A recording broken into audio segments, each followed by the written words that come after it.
ষষ্ঠ থেকে নবম শ্রেণীর শিক্ষার্থী বন্ধুদের আগামী বার্ষিক পরীক্ষা কিভাবে হবে সে বিষয়ে কথা বলেছেন এনসিটিবি। চলতি বছরে ষষ্ঠ থেকে নবম শ্রেণীর শিক্ষার্থীদের বার্ষিক পরীক্ষা সৃজনশীল প্রশ্নপত্র অনুষ্ঠিত হবে।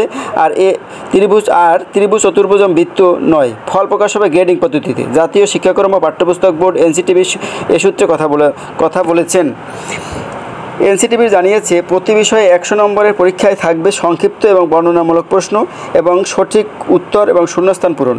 সামষ্টিক মূল্যায়নে 70% প্রশ্ন রাখা হবে আর শিক্ষণকালীন মূল্যায়ন হবে 30%। অর্থাৎ সেই 30% কিন্তু শিক্ষকের হাতে বা যিনি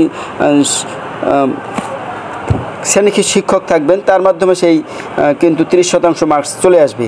এনসিটিবির চেয়ারম্যান অধ্যাপক ডক্টর AKM রিয়াজুল হাসান গণমাধ্যমকে বলেন, একটা অংশ থাকবে যে সংক্ষিপ্ত MCQ, বাকি অংশ CQ ধরনের প্রশ্ন এবং যে উদ্দীপক থাকে সেটা ছাড়াও কিছু প্রশ্ন রাখা হবে। সংক্ষিপ্ত শূন্যস্থান পূরণ, সত্যমিথ্যা এগুলোও থাকবে।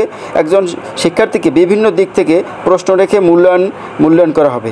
অর্থাৎ একজন শিক্ষার্থীকে বিভিন্ন অ্যাঙ্গেলে তাকে মূল্যায়ন করার পদ্ধতি আগামী যে পরীক্ষা হবে তাতে থাকছে। তিনি আরও বলেন, আন্তর্জাতিকভাবে স্বীকৃত যে মানদণ্ডগুলো আছে তার উপর ভিত্তি করেই আমরা মেধা ঠিক করব।